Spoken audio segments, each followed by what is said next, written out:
Antarctica की ठंडी बर्फ में पेंगुइनों की एक छोटी सी बस्ती रहती थी। उसी बस्ती में रहता था अल्फा, हमेशा हंसता मुस्कुराता मौज मस्ती में रहने वाला सबका चहेता पेंगुइन। जिंदगी उसके लिए बस खेल, हंसी और बर्फ में फिसलने का नाम थी। लेकिन जिस दिन उसने पहली बार जीवा को देखा, उस दिन अल्फा की धड़कनें बदल गईं। जीवा छोटी सी, बेहद खूबसूरत, शांत आंखों वाली एक पेंगुइन, वो बस अल्फा को ही देख रही थी और अल्फा एक नजर में ही उससे प्यार कर बैठा। फिर दोनों साथ साथ बर्फ में खेलने लगे, हंसते, बातें करते, छोटी छोटी खुशियां बांटते। अल्फा हर पल यही चाहता था कि जीवा कभी उसे दूर न जाए। एक दिन दोनों रोज की तरह साथ बैठे थे। तभी अल्फा ने जीवा से पूछा, तुम्हारा सबसे बड़ा सपना क्या है? जीवा ने कुछ नहीं कहा, बस सामने दिख रहे बर्फ से ढके ऊंचे पहाड़ों की ओर इशारा किया। अल्फा कुछ समझ नहीं पाया। तब जीवा ने कहा, मेरा सपना है कि मैं उन पहाड़ों को सामने से देख सकूं, उन पर चढ़ सकूं और सबसे ऊंची छोटी से खूबसूरत नजारों के बीच तुम्हारा नाम पुकार सकूं। जीवा की बात सुनकर अल्फा हंस पड़ा। उसने कहा, वहां ना पानी है ना खाना, वहां जाना नामुमकिन है।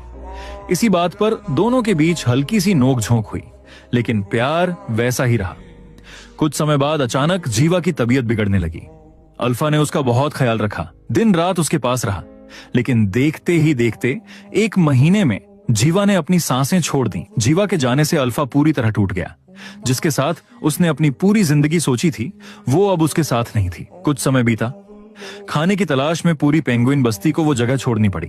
जब सब जाने लगे, अल्फा वहीं रुक गया। उसने पीछे मुड़कर वहीं ऊंचे बर्फीले पहाड़ देखे और उसे जीवा का सपना याद आ गया। उसी पल अल्फा ने फैसला कर लिया। कोई उसे समझ नहीं पाया, लेकिन अल्फा रुका नहीं।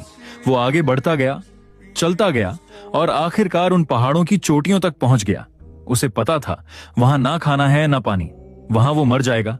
लेकिन यही तो उसका सपना था। अपने प्यार के लिए उसने जीवा के सपने को अपना सपना बना लिया था। अपने आखिरी 7 मिनटों में अल्फा की आंखों के सामने उसकी पूरी जिंदगी घूम गई। जीवा के साथ बिताए हर पल, हर हंसी, हर सपना। वो जानता था कि अब वो मरने वाला है, लेकिन उसके चेहरे पर सुकून था, क्योंकि उसने जीवा को अपने अंदर जिंदा रखा था, उसके सपने को जिया था। और फिर बर्फ से ढकी उन ऊंचाइयों पर अल्फा ने दुनिया को खामोशी से अलविदा कह दिया।